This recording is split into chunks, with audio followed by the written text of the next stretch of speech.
Bonjour! Bienvenue sur le podcast Je marche donc je pense. Un podcast par Marie du Jardin des Talents. Des réflexions très personnelles sur la connaissance de soi.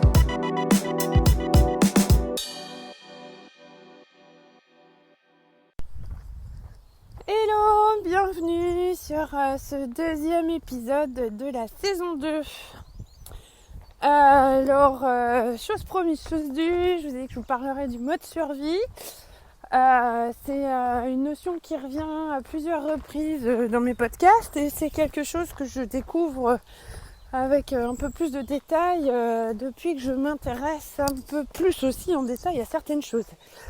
Le mode survie, c'est ce qui est enclenché a priori déjà in utero quand le bébé est dans le ventre de sa maman et qu'il peut se passer des événements dehors, mais des événements qui pourraient être complètement anodins et avec la charge hormonale de la future maman, ça peut prendre une dimension d'ascenseur émotionnel et elle peut déclencher des tonnes d'hormones à ce moment-là qui vont provoquer chez le bébé dans son développement fœtal un pic d'hormones aussi, ou ça peut être vraiment quelque chose de très grave. Enfin voilà. En fait, ce qui va enclencher le mode survie, on n'a pas trop de... On peut pas avoir de précision dessus parce que c'est très difficile d'aller observer une future maman 24 heures sur 24, 7 jours sur 7 pendant toute sa grossesse. Et on sait, enfin voilà, on n'a pas la possibilité de mettre des capteurs partout à l'intérieur du ventre et sur la maman et tout ça. On ne peut pas la suivre et la ficher pendant tout le temps de la grossesse. Donc on n'a pas vraiment de données ni d'informations sur ce qui va enclencher le mode survie.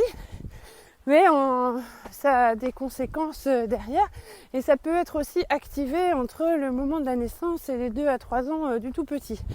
Donc ça, on revient un petit peu sur les réflexes archaïques. On sait que plein de réflexes vont être enclenchés entre la vie utérine et la vie du nouveau-né jusqu'à ses 2 ans à peu près. Voilà. Donc le mode survie, on ne sait pas trop ce qui peut l'enclencher. Mais aujourd'hui, on commence à en connaître les conséquences à différents niveaux. Alors, ce que je vais vous expliquer là, vous raconter ce matin, c'est un peu une synthèse personnelle par rapport à ce que je lis et ce que j'échange avec des personnes en ce moment. J'ai toujours pas vocation à faire un exposé scientifique. Je ne suis toujours pas habilitée à faire un exposé scientifique. Je ne fais que repartager la synthèse, on va dire, et l'analyse personnelle de ce que j'ai engrangé comme connaissance à propos du mode survie. Et bien sûr, ce que je vais vous dire n'engage que moi. Ça vous parle très bien, ça vous parle pas, c'est pas grave. J'ai pas non plus prétention à à affirmer que ce que je vais vous dire est juste et exact et que c'est comme ça que ça se passe. Comme je viens juste de le dire, on n'a aucun moyen de vérifier d'un point de vue scientifique que ce soit archi vrai. Ce sont juste des théories qui sont posées avec lesquelles travaillent différents métiers qui ont rapport avec le corps et l'esprit de l'humain. Voilà, donc ça c'était juste pour me protéger. Ne venez pas m'attaquer après en disant « Oui, mais Marie, elle a dit que... » Marie n'est pas scientifique. Marie, elle observe, elle écoute, elle lit, elle entend. Et après, elle propose son analyse, sa synthèse. Voilà. Donc, par rapport au mode survie, c'est un mode donc, qui est activé entre moins 9 mois et plus 2 ans, avec des conséquences derrière. Ça fait un sacré teaser, parce que ça fait plusieurs fois que je répète la même phrase. Et les conséquences vont être dans l'hypersensibilité sensorielle, dans l'hypersensibilité sensorielle, mais à différents niveaux. Je vous ai déjà parlé de l'hypersensibilité, de comment moi je vivais mon hypersensibilité.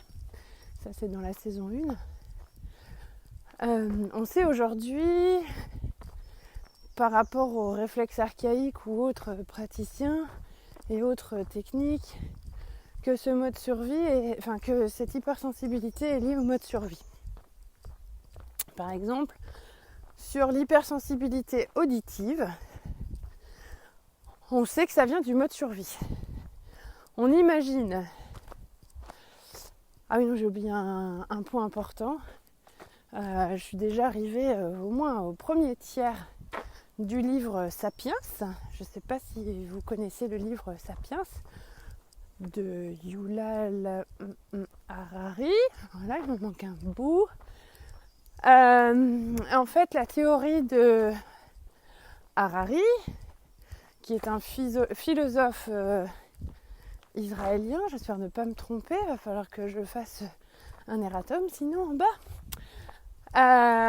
Et la suivante, alors c'est une théorie qui est partagée par d'autres scientifiques. Alors nous en France, dans les livres autour de l'hypersensibilité multipotentielle, au potentiel, profil atypique, on ne l'a pas.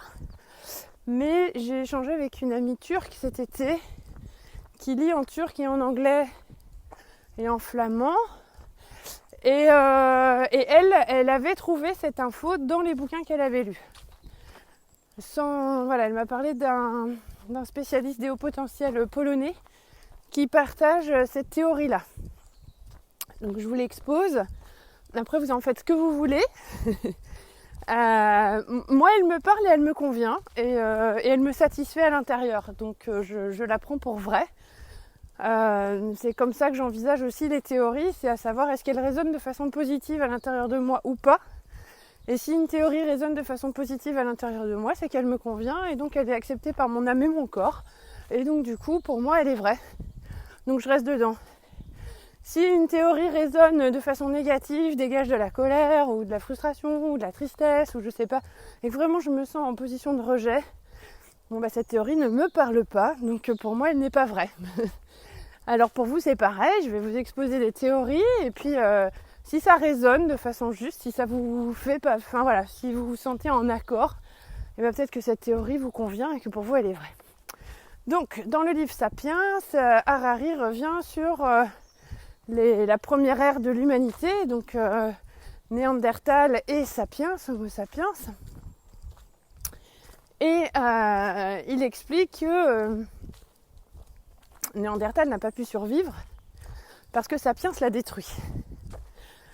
Et qu'ils se sont quand même mélangés. À un moment donné, il y a quand même eu des accouplements entre Sapiens et Néandertal qui ont fait des petits métis. Et qu'aujourd'hui, les personnes au potentiel, avec un mode survie très actif, parce qu'au potentiel et mode survie très actif vont ensemble, même avec une partie des troubles envahissant du développement, donc le TED, ce qu'on appelle TED pour ne plus dire Asperger, donc les types autistes de haut niveau, donc les personnes avec des particularités de fonctionnement plutôt élevées, seraient des descendants de ce métissage sapiens-néandertal. Néandertal avait son cerveau reptilien fort développé et ne fonctionnait quasiment qu'à son intuition. Et c'est son intuition qui le guidait. Néandertal était nomade et Néandertal se déplaçait pour suivre ses cueillettes et ses chasses et se nourrissait il tuait ce dont il avait besoin, ne tuait pas plus et surtout il vivait en accord très fort avec la nature.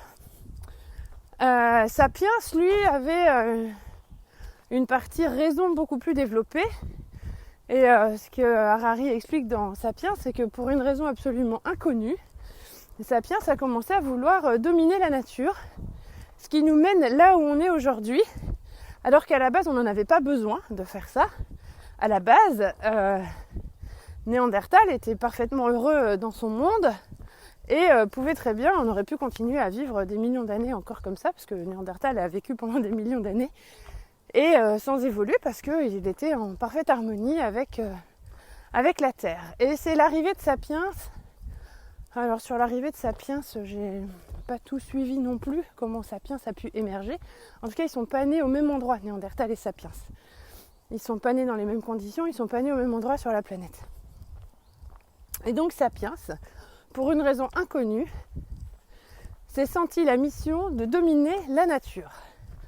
Voilà, donc ce côté dominant, celui qui veut toujours être plus fort, c'est un côté plutôt Sapiens.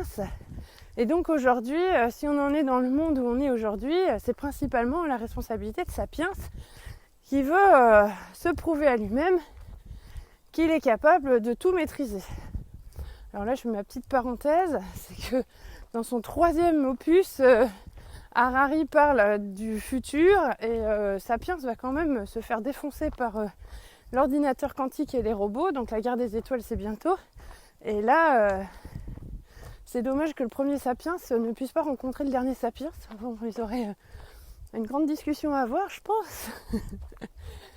Fermeture de la parenthèse. Voilà. Donc le mode survie chez certaines personnes peut tout simplement être enclenché parce que le cerveau reptilien est très présent et cet aspect néandertal de lien et connexion à la nature, d'être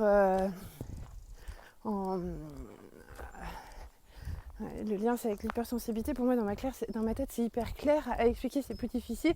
En fait il faut s'imaginer qu'une personne hypersensible sensoriellement est comme un néandertal dans la nature, c'est-à-dire qu'un prédateur peut se cacher partout, donc il faut développer une acuité auditive exceptionnelle pour être capable d'entendre tout, notamment des feuilles qui vont remuer ou un truc qui va tomber d'un arbre à 360 degrés.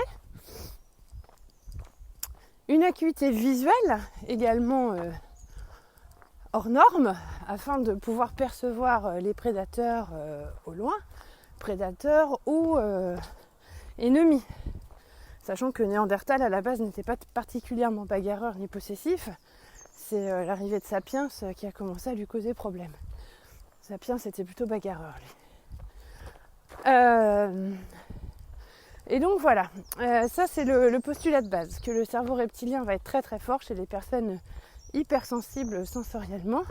Et pareil avec le toucher en fait, pour pouvoir sentir une présence. Parce que si vous faites l'expérience, je vais revenir sur mon épluchage de carottes en pleine conscience. Alors moi si je suis dans ma cuisine, occupée à couper minutieusement quelque chose ou à éplucher des légumes, et que je suis vraiment dans la pleine conscience de mon geste et que je rentre dans un espèce d'état méditatif, si quelqu'un s'approche de moi, je vais hurler. Je vais sentir la présence. Ou quand on sent la présence d'un regard. Voilà, ça c'est au niveau de l'hypersensibilité, du ressenti des énergies des autres. Ça passe aussi par la peau. Donc on est typiquement dans un mode survie activé.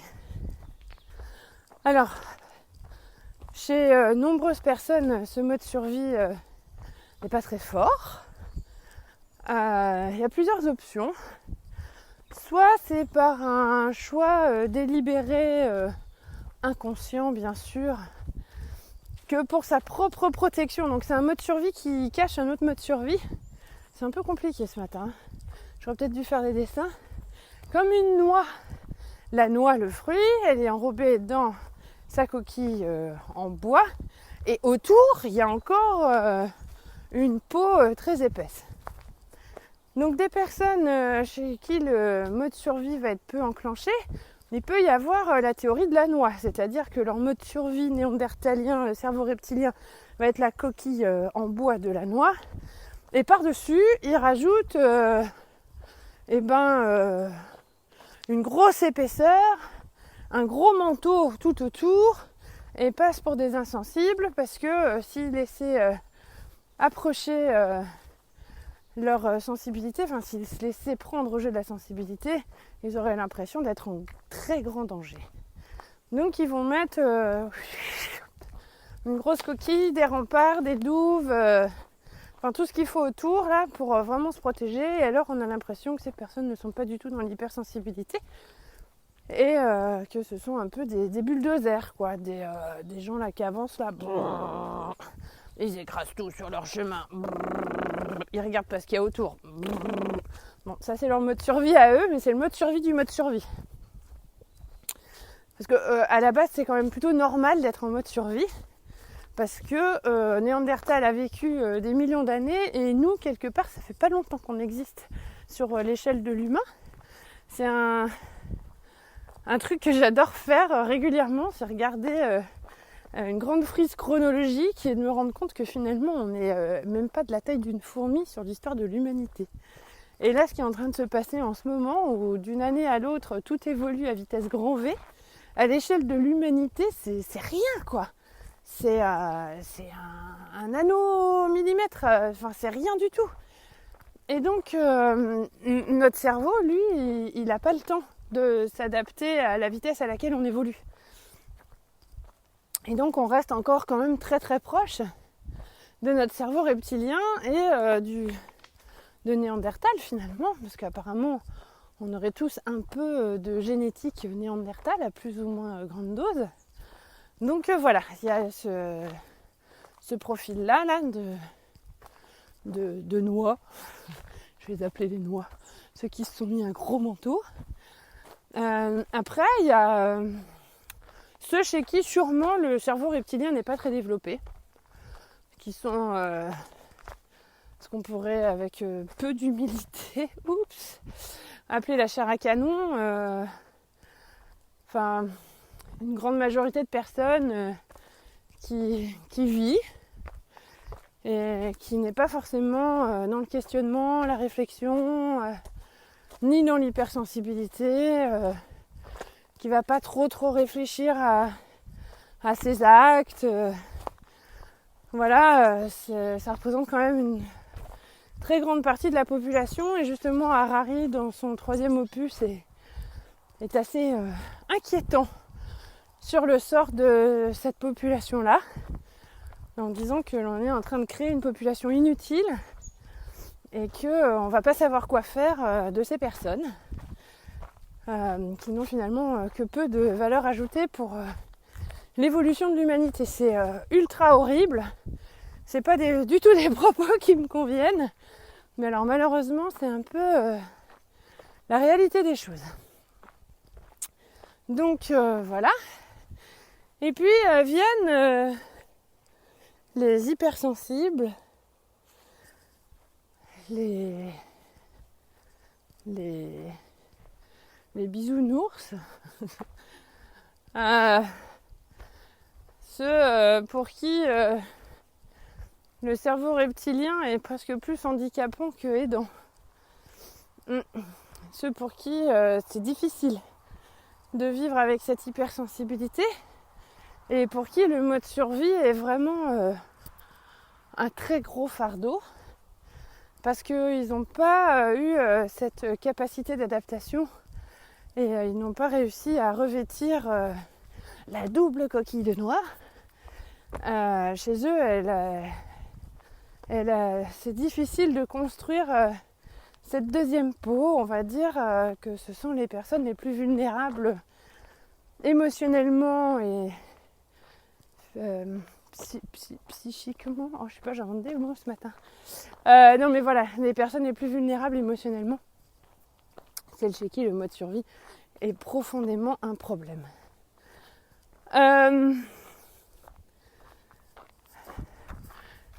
Qu'est-ce qu'on fait de ça ? C'est une grande question à laquelle j'ai pas encore tout à fait de réponse. Aujourd'hui, je sais que le mode survie, par exemple chez moi, se matérialise entre guillemets par donc une audition très fine.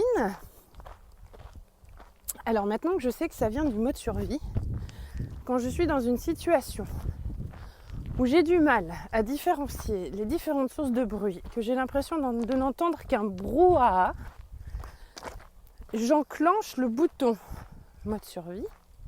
Et donc mon cerveau est en conscience du mode survie. Et donc il est capable de distinguer le son qui m'intéresse. Je m'explique. Hier, je suis allée voir une officiellement kinésithérapeute, diplômée comme kiné, mais qui pratique plein d'autres méthodes à côté. Et justement, elle m'expliquait ce phénomène de déclencheur. Et par rapport à tout ce qui est traumatisme et blessures et émotions. Et donc, elle me parlait de la peur d'abandon et le besoin de sécurité affective qui peut être enclenché in utero. Le moment où le fœtus, le bébé, l'embryon, enfin pas l'embryon, si même l'embryon, à partir du moment où elle me disait l'esprit, l'âme est déjà présent, en tout cas à partir du moment où le cœur bat en fait, pour un peu que par exemple il y ait au tout départ de la grossesse 2 embryons et que l'un des 2 ne survive pas à un état microscopique mais quand même à partir du moment où le cœur bat et que l'âme, l'esprit est présent à l'intérieur du ventre de la maman. Le fœtus, l'embryon, le bébé qui reste va avoir vécu ce premier abandon en fait parce qu'ils étaient 2 et au final il n'en reste qu'un et donc c'est le déclencheur de la peur de l'abandon chez une personne qui aura vécu ça. Et ça, c'est très compliqué de savoir si on a eu ou pas un jumeau in utero. Alors pour mon cas, ça fait des années que je me pose la question, tout simplement parce que j'achète mes vêtements en double. Et donc j'ai plein de vêtements en double. J'achète pas forcément le double le même jour, mais j'ai plein de vêtements en double. Alors peut-être que vous aussi vous avez des jeans en double, mais là moi je vous parle pas de jeans en double. Je vous parle de trucs un peu funky quoi. J'ai 2 robes noires à pois blancs avec des formes un peu vintage. J'ai 2 pantalons kaki. J'ai 2 hauts roses à pois blancs, rose pâle poudré à pois blancs.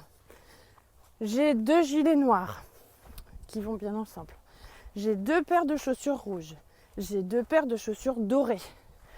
Voilà, donc je pourrais faire une liste encore bien plus grande. Là, ce sont juste les exemples qui me viennent en tête. Et c'est pareil avec mes tasses pour prendre mon petit déjeuner. J'ai 2 bols identiques. Qu'est-ce que j'ai encore ? J'ai 2 vestes en jean. Qu'est-ce que j'ai encore en double ? J'ai 2 sacs moutarde.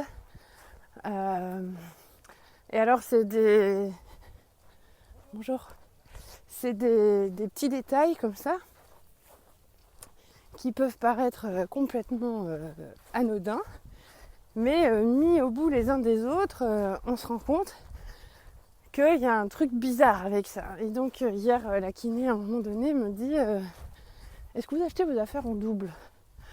Non, elle me dit quand vous achetez des vêtements. Et là je l'ai regardé, j'ai dit non mais c'est bon, je connais la réponse. J'ai dit j'achète mes vêtements en double, j'ai quasiment tout en double. J'achète pas forcément le même jour mais c'est tout en double. Elle me regarde comme ça, je fais non mais c'est bon, la théorie du jumeau in utero, je la connais et moi elle me parle, ce que je vous disais au tout début du podcast, moi elle me parle. Et donc si elle me parle et si elle fait bouger des émotions positives à l'intérieur de moi, c'est que forcément elle existe. Et donc voilà. Donc on est parti là-dessus. Alors elle peut sentir des choses. Elle m'a confirmé qu'effectivement j'avais bien eu. Pour elle c'est une jumelle. Moi j'ai toujours pensé que c'était un jumeau. Elle me dit que c'est une jumelle. In utero pendant pas longtemps. Mais en fait la peur de l'abandon s'est déclenchée au moment où cette jumelle a disparu. On n'a quasiment aucun moyen réel, cartésien, scientifique de savoir si c'est vrai. Sauf si un jour on trouve peut-être éventuellement un kyste à l'intérieur de mon corps et qu'en l'ouvrant, on découvre un mini embryon. Et ça, je sais que ça arrive. J'ai déjà lu plein de fois des articles là-dessus. Et on sait que l'autre embryon a été intégré par le jumeau survivant. Ou parfois aussi en analysant ce qui sort en même temps que le bébé, on peut trouver un mini truc qui ressemble à un mini embryon. Donc, la peur de l'abandon, elle va se créer à ce moment-là. C'est l'interrupteur, on va dire. C'est le premier moment, où la peur de l'abandon s'enclenche. Et après, au cours de la vie de l'enfant, chaque situation qui va lui faire revivre cette peur de l'abandon, il va le revivre de façon intense et débordante. Et donc elle m'expliquait, à partir du moment où on rend conscient une chose, ça permet d'appuyer sur l'autre bouton qui dit au cerveau, c'est bon, je sais comment ça marche, je gère. Donc, ce que je vous disais par rapport à l'acuité auditive, c'est qu'aujourd'hui, étant consciente de mon mode survie, quand je me retrouve dans une situation de brouhaha, qui pour moi est du brouhaha, je peux arriver, c'est pas 100% encore, mais je peux réussir à appuyer sur mon bouton interne qui dit à mon cerveau, tu ne te concentres que sur la conversation que tu es en train d'avoir. Clac! C'est ton mode survie qui est en train de faire la parabole dans tous les sens pour essayer de capter tous les signaux de vie autour de toi. Mais là, tu n'es pas en danger, tu es en train d'échanger avec une personne et c'est agréable. Donc, tu peux te concentrer sur cet échange-là et pas sur les autres bruits. Ce qui fait que, par exemple, hier, quand j'étais chez la kiné, j'ai dû m'allonger sur la table pour qu'elle fasse un truc avec... je me suis endormie là pendant un moment et il y avait des travaux dans sa rue. Et en fait, elle m'a dit « Ah, c'est bien, ça n'a pas l'air de vous déranger les travaux. » Bon, j'avais pas trop le temps de discuter parce que j'étais un peu à la bourre pour chercher les enfants. Mais, et j'avais pas conscientisé la chose. Mais en fait, je pense que j'ai vraiment été capable d'appuyer sur le bouton qui dit « Plac !» Tu te concentres sur ce qui se passe ici et maintenant, tu es en sécurité. Le reste autour, il n'y a pas de danger. J'avais vu ce qu'étaient les travaux autour, il n'y avait pas de danger. On risquait pas de se faire envahir dans la maison par une cohorte de barbares qui allaient nous tuer. On n'était pas en danger du tout. Donc voilà, la pièce était bien sécurisée, bien fermée. On était dans un cocon. Donc j'ai pu dire à mon cerveau, déconnecte de ce qui se passe autour, tu es en sécurité ici et maintenant dans le présent. Alors, de réussir à faire ça, c'est quand même génial. Maintenant, je suis pas sûre d'arriver à le faire dans une salle de classe, parce que c'est quand même très très bruyant une salle de classe. Et en salle de classe, le mode survie est quand même très très actif. C'est quand même pas évident. On est en danger à chaque instant dans une salle de classe. Voilà. Donc ça, c'est pour l'acuité auditive. L'acuité visuelle, au final, n'est pas handicapante chez moi. Si ce n'est que je suis très sensible du soleil. Et j'ai quand même tout le temps besoin de mes lunettes de soleil. Mais quand j'étais ado, à peu près à l'âge de ma fille aînée, je m'étais rendu compte de cette dépendance au solaire, au vert solaire, des lunettes de soleil. Et donc j'avais pris le pas de m'entraîner à vivre sans lunettes de soleil. Et donc pendant très longtemps, je n'ai plus porté de lunettes de soleil. Et j'avais réussi à renforcer mes yeux par rapport à la luminosité. Et puis un jour, par coquetterie, j'ai flashé sur des lunettes de soleil et donc j'ai rompu mon pacte avec moi-même. Et je suis retombée dans la lunette de soleil, et ce que je vous disais déjà sur le podcast de l'hypersensibilité, je ne peux plus partir de chez moi sans mes lunettes de soleil. Et là, je regrette un peu. Je me dis qu'il faudrait que je me réhabitue, mais bon, c'est pas non plus un déclencheur handicapant ou traumatique. Je veux dire, ça va pas causer chez moi des réactions débordantes, des pleurs, des larmes, des colères, des tristesses, des crises d'angoisse. Enfin, quoique... Non, ça va.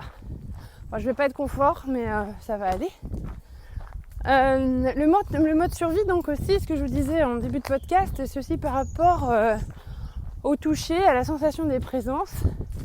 Et là où ça aurait pu profondément m'handicaper, c'est pour passer mon permis moto. Et ça risque de me poser problème si je me dépêche pas à le terminer. Mais j'ai d'autres blocages pour terminer ce fichu permis. Et parce qu'en fait, je ne supporte pas la présence des autres autour de moi. J'ai une grande difficulté à supporter la promiscuité physique. Et j'ai horreur quand je sens les autres gens à moins de 50 cm de moi. Alors en plus, en période de Covid, c'est juste l'horreur.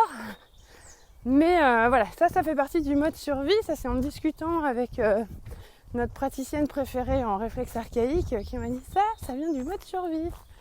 Et il y a un réflexe qu'on peut travailler pour le régler. Je dis ouais, mais en fait, moi, ça me va bien. C'est fonctionnel chez moi et ça, j'ai pas envie de le régler, en fait, ça. Parce que ça me va très bien. Donc, hormis les gens que j'apprécie, sinon, j'aime pas trop faire la bise. En fait, c'est souvent moi qui vais enclencher le mouvement de faire la bise. Et si on m'impose le truc, ça va très mal derrière. Je suis pas bien du tout.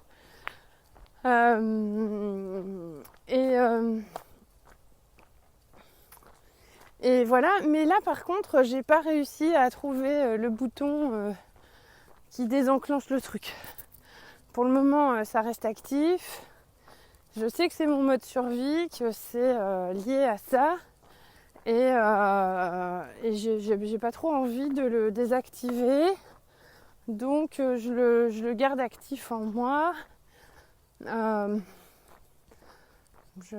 sais pas trop si un jour je le désactiverai ou pas. Et si j'ai vraiment un intérêt quelconque à trouver l'interrupteur qui dit oups, non c'est bon là t'es en sécurité, tu peux y aller. Enfin si des fois je le fais, typiquement hier avec la kiné j'ai bien dû le faire parce que je l'ai laissé me masser les pieds, masser la tête, tout ça. Mais voilà, c'était dans un contexte particulier chez un professionnel de santé. Mais j'ai une de mes filles par exemple qu'on a considérée à tort phobique médicale pendant des années et finalement c'est juste que son mode survie était ultra actif et que on aurait dû lui foutre la paix en fait. Bon après c'est un peu gênant parce que des fois elle se met en danger elle aussi en refusant d'être prise en charge par une personne du corps médical. Donc il faut aussi apprendre à être raisonnable sur certaines choses. On ne peut pas dire au médecin ah non là vous pouvez pas m'approcher parce que c'est mon mode survie, vous comprenez, mon cerveau reptilien est très fort et ça vient de mes gènes néandertal. Je pense que le gars la nana va vous prendre un peu pour quelqu'un de perché et s'il faut vraiment aller faire des examens médicaux ça va juste pas le faire. Voilà, donc en fait finalement aussi ce mode survie là peut être ultra handicapant parce que justement moi la première j'ai horreur comme j'ai horreur de la promiscuité, que mon mode survie est ultra actif et que je me sens sans arrêt en danger par rapport à mon corps. Bon ça on sait d'où ça vient, ça n'a pas besoin d'être étalé ici, mais ça vient c'est plurifactoriel. Donc déjà le mode survie était enclenché et en plus mon corps a eu peur à plusieurs reprises dans différentes situations. Donc forcément, à chaque fois que quelqu'un s'approche de moi, j'ai toujours peur qu'on vienne me faire du mal. Donc effectivement, si, en fait, je suis en train de revenir sur mes propos, c'est l'intérêt de la balade et de venir avec moi dans ma campagne au milieu des champs de vignes et des forêts. Enfin, il y a des endroits là où je suis passée ce matin, j'ai failli vous le dire en marchant, on dirait un vrai coupe-gorge, mais en fait non, ça va, ça s'est bien passé. Mais marcher toute seule dans la forêt de bon matin, pas non plus le truc le plus rassurant du monde, mais en vous parlant, je me sens en sécurité et j'arrive à mettre mon cerveau reptilien de côté et à pas voir tous les dangers de partout, mais j'étais quand même pas en tranquillité à 100%.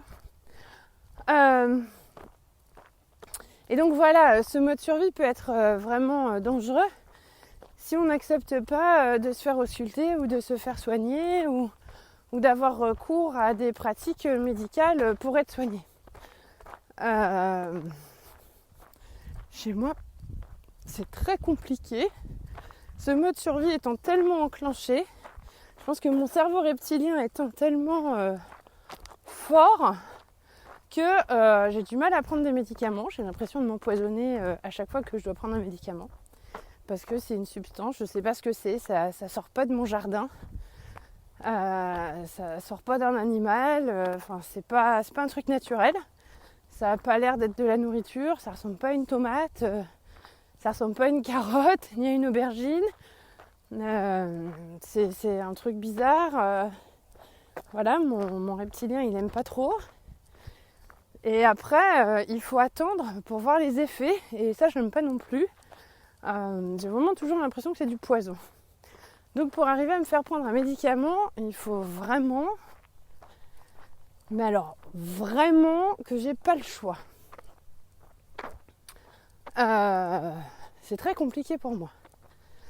Même un Doliprane, hein, c'est ultra compliqué. J'ai l'impression que je vais mettre ma vie en danger à chaque fois que je dois bouffer ce machin. C'est dur. Et ça, je sais que c'est mon mode survie à moi.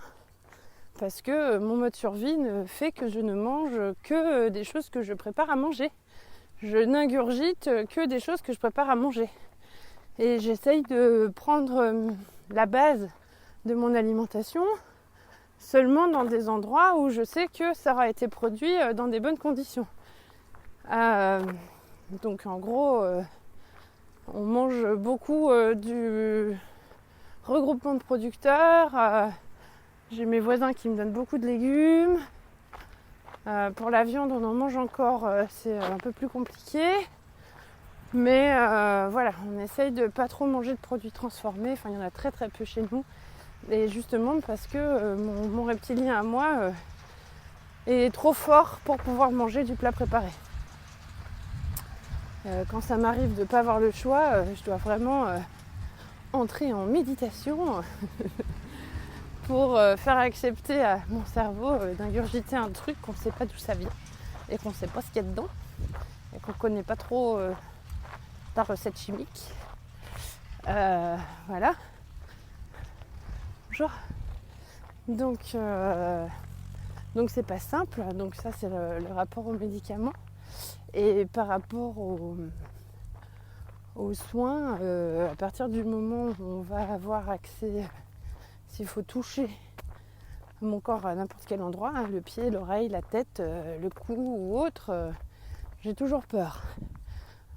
Bon, après, il se trouve que il y a 3 ans, je suis allée chez un ostéopathe qui m'a déclenché un coup du lapin. J'ai cru que j'allais y laisser ma peau. Et qu'après, j'ai eu des effets secondaires et des conséquences assez dramatiques pendant 2 ans. Ça m'a demandé une concentration énorme sur moi-même pour arriver à rétablir l'alignement de mon corps pour ne plus avoir de vertige lié à ce coup du lapin provoqué par un ostéopathe. Et il n'a pas du tout saisi que j'étais une hypersensible. Alors je ne sais pas s'il a l'habitude de pratiquer ça avec tout le monde. Il y a peut-être des gens qui aiment, alors moi pas du tout. Et puis alors ça m'a mis patraque. Après ça m'a laissé 3 jours comme Louis XIV, quoi, semi-assise dans mon lit à devoir regarder que devant. Je ne pouvais plus tourner la tête ni à droite ni à gauche, sinon j'avais toute la terre entière qui tournait. Ça m'a tenu pendant des mois derrière. J'ai fait de la route avec des vertiges pas possibles. Même quand je suis allée en Angleterre, j'avais encore des vertiges 1 an après. L'horreur, voilà, la dernière crise de vertige, c'était il y a 1 an et demi, je pense, à peu près. Et depuis, je me suis astreinte à tout un tas de choses pour ne plus en vivre. Et ça m'a demandé une grande rigueur. Et parmi cette rigueur, je ne sais pas quel est le lien. Alors c'est peut-être l'hyperacuité visuelle, je ne sais pas, mais j'ai besoin que les choses soient ordonnées devant moi parce que si c'est le bazar, ça me reprovoque des vertiges et je sais pas, ça marche pas. Donc je fais un peu la guerre à m'amaisonner pour que certaines choses soient arrangées. Parce que j'en ai vraiment besoin, sinon ça redéclenche les vertiges et c'est juste horrible. Donc je sais pas bien où est le lien là par rapport au mode survie, mais après on pourrait pousser l'analyse plus loin, hein. J'ai besoin que tout soit rangé et bien mis parce que si jamais il faut partir en urgence, on doit pouvoir attraper les choses rapidement pour les mettre dans un sac, savoir où tout se trouve. Mon mode survie il est là aussi. C'est que partout où je vais, alors un peu moins maintenant, parce que j'arrive aussi à appuyer sur l'autre bouton et ça se fait en mode automatique. Au bout d'un moment, quand on s'oblige plusieurs fois à appuyer sur un interrupteur pour désenclencher un truc, au bout d'un moment, ça passe en mode automatique. Partout où je passe, je suis toujours aux aguets, à savoir où sont les issues de secours, comment je fais pour sortir de là, est-ce qu'il y a trop de monde, comment ça se passe si on doit sortir en courant. Et je vais vite paniquer à l'intérieur, être en anxiété si je me rends compte que la sortie d'un espace confiné n'est pas possible. Si je me rends compte qu'il y a trop de monde à l'intérieur d'un magasin, je vais être vite en anxiété parce que je sais que s'il y a le moindre problème, on ne pourra pas sortir et les gens vont se piétiner les uns les autres. Alors, je ne sais pas si ça a été diminué ou augmenté avec les différentes séries d'attentats qui ont eu lieu, mais c'était déjà présent avant. Et mon mode survie, il est là aussi. C'est l'hyper attention à toute situation potentiellement dangereuse. J'ai l'impression de voir tous les dangers partout, tout le temps. Alors j'ai une amie qui est pire que moi, parce qu'elle appuie jamais sur l'interrupteur off. J'ai appris avec le temps à appuyer sur l'interrupteur off.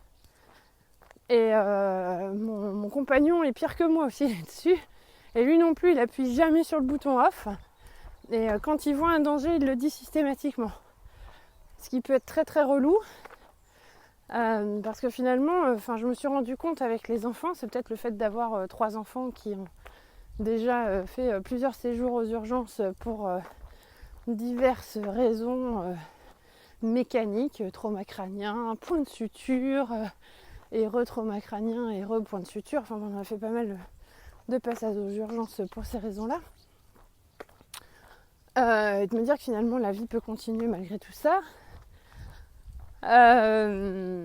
Et j'ai appris à appuyer justement sur le bouton. Je vois le danger mais je ne vais pas le dire. Je le garde. Je le garde. Il y a du monde ce matin sur le trajet. Je vais le garder pour moi. Et je ne vais pas forcément l'exprimer ou l'extérioriser. Parce que sinon après on n'a plus de vie. Et mon mode survie à moi c'est le mien, j'en suis responsable. Mais j'ai pas besoin d'effrayer tout le monde. Ouais, j'ai pas besoin de faire peur à tout le monde avec la signalisation des dangers partout. Après on a clairement plus de vie. Et c'est bien aussi des fois, on ne dit pas des fois, il paraît qu'il faut dire parfois. Et c'est bien parfois aussi de pouvoir vivre les choses avec légèreté. Pour pouvoir arriver à vivre les choses avec légèreté, je m'assure toujours à l'avance que ce que l'on va faire est safe, secure. Donc voilà, ça va être dans la réflexion avant de faire quelque chose, l'observation,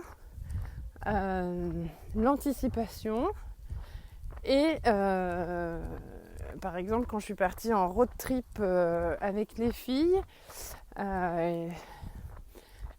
personne n'était à l'intérieur de ma tête, mais moi je savais à l'intérieur de moi qu'on était à risque très faible.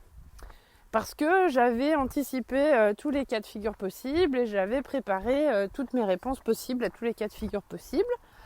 Que je sais que je suis capable de changer une roue, que je sais que je parle suffisamment de langue pour pouvoir me faire comprendre dans un pays étranger si jamais j'ai un problème avec ma voiture, que j'avais juste ce qu'il fallait, un peu plus sur mon compte en banque pour pouvoir avoir un peu de secours s'il y avait le moindre problème, que mes enfants étaient capables de vivre l'expérience. Et après, on a laissé aussi de l'improvisation sur des choses qui étaient non risquées. C'était du risque contrôlé finalement. Alors quand je suis partie, j'ai eu plein de 1000 recommandations et des commentaires, et t'es complètement folle, et pourquoi tu fais ça, et imagine que, imagine ci, imagine cela. Alors j'avais déjà imaginé que, imaginé ci, imaginé cela, et j'avais déjà mes parades en interne. Donc mon mode survie avait déjà été enclenché avant, et j'ai pu appuyer sur les interrupteurs petit à petit pour calmer tout ça et pour pouvoir faire les choses. Parce que si on est en mode survie à longueur de temps, en fait on vit plus après. Après on n'a plus de vie, on voit le danger partout, on se sent en danger partout et on ne se sent jamais en sécurité. Et c'est important par moment d'arriver à appuyer sur l'interrupteur. J'ai pas de recette miracle pour apprendre à appuyer sur l'interrupteur, si ce n'est de faire un scan interne du type: est-ce que je me sens en sécurité? Qu'est-ce qui pourrait t'arriver? Et dans le pire du pire, qu'est-ce qui se passerait? Est-ce que cette personne te veut du bien ou du mal? Tu es ici pour quelle raison? Si la personne te fait du mal, est-ce que tu as moyen de répondre? Qu'est-ce que tu es capable de faire dans cette situation? Quelle est ta responsabilité? Bon, clairement, il y a trop de monde dans cet endroit. S'il y a le moins de problèmes, on ne pourra pas en sortir, donc j'en sors. Je suis responsable de moi-même. Et si je ne veux pas me retrouver en danger dans cette situation, je me sors de la situation et je vais faire autre chose de moins dangereux. Mais je vis quand même. Je ne vais pas m'interdire de vivre à cause de mon mode survie. C'était un peu le fil rouge du podcast ce matin. C'était, c'est quoi le mode survie et quel est le plus gros danger? Et le plus gros danger, au final, si Néandertal n'avait pas déployé son mode survie, il serait resté dans sa caverne, il serait mort de faim. Donc il faut quand même le déployer à minima. Mais il faut aussi savoir appuyer sur des interrupteurs. Et savoir se dire, on est en 2020, donc le risque potentiel qu'un grizzly vienne m'attaquer et me déchiqueter est peu probable. Je suis dans ma salle de classe, je suis dans mon bureau. Je ne vais pas être attaquée par un serpent venimeux, il n'y a pas de migale, il n'y a pas de guerriers ennemis, on n'est pas en conflit, donc potentiellement je suis en sécurité. Après, on a régulièrement dans la journée des réactiveurs du mode survie. Donc quand on est en conflit, ou quand un conflit s'enclenche avec une personne, on sait que c'est le reptilien qui est là, c'est Néandertal qui se sont mis en danger, et du coup on réagit. Moi d'abord. Et moi le plus fort, c'est moi qui vais manger le plus gros morceau de viande. Et les jeux de puissance se mettent en place. Et il y a des personnes qui ne vivent que dans le jeu de puissance. Et le jeu de puissance, c'est clairement le mode survie. C'est à savoir qui sera le plus fort pour être le survivant. Et par moment, il faut savoir appuyer sur l'interrupteur et se dire que la personne en face n'est pas un ennemi, n'est pas là pour être dans le jeu de puissance, que la personne en face, en fait, elle veut juste partager un bout de route dans l'échange et dans la communication et dans le plaisir. Et là, on n'a pas du tout besoin d'être dans le jeu de puissance et on n'est plus en mode survie. On est juste dans le mode apaisé de la petite promenade sympathique où il ne fait ni trop chaud ni trop froid et on est juste bien avec les bonnes chaussures qui font pas mal aux pieds. On a le droit de se l'autoriser aussi. Et pour moi, ça c'est super important. Quand je sens que mon mode survie commence à prendre le dessus, je peux partir en méditation interne. Ça peut prendre très peu de temps, une méditation interne, pour juste recentrer les choses dans leur contexte. Me rappeler qui je suis, où je suis, en quelle année on est. C'est important de savoir à quel moment on est. Et de me recentrer sur le ici et maintenant. Pour arriver à m'entendre dire, ici et maintenant, je suis en sécurité. Clic. Interrupteur, off. J'éteins mon mode survie.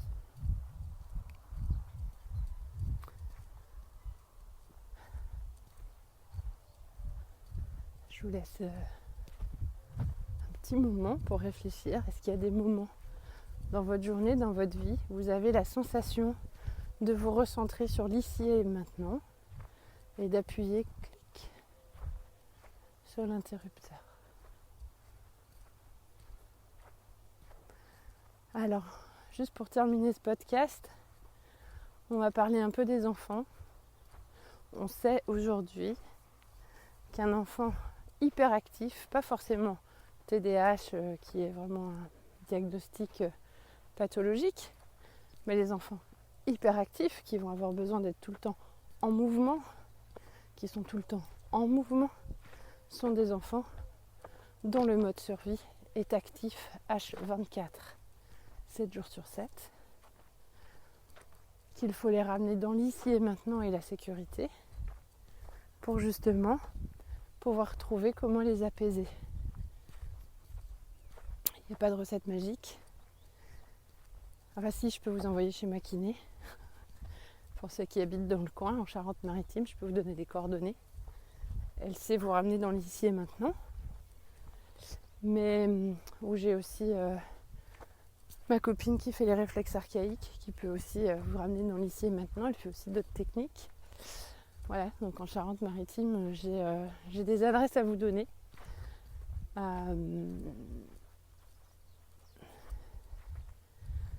Voilà, le plus important, c'est d'arriver à trouver comment s'aligner dans l'ici et le maintenant pour pouvoir appuyer sur l'interrupteur et calmer le mode survie. Je pense que j'ai pas tout à fait tout le tour du mode survie. Une fois de plus, je me suis laissée guider par le fil de pensée. Les podcasts ne sont pas préparés. En général, j'ai juste un mot-clé. Je prépare 2 ou 3 phrases à l'avant. Je ne sais jamais trop comment la pelote de laine va se dérouler. C'est ce qui fait que ce podcast est spontané et vivant, je pense. Et que j'ai des retours très positifs. Et ça me ferait plaisir d'avoir des retours encore plus positifs. Si vous mettiez une petite étoile ou un petit pouce ou un petit truc pour montrer que vous aimez bien. Et si aussi vous avez envie de vous signaler à moi comme étant auditeur ou auditrice, ça me fait toujours plaisir. Voilà. J'ai une copine qui m'a envoyé ces petites notes l'autre jour, qui m'a dit voilà tout ce que j'ai retenu des podcasts, ça me fait un bien fou et moi ça me fait du bien et ça me motive à continuer. Je vous souhaite une très très belle journée et je vous dis à très bientôt pour un prochain podcast.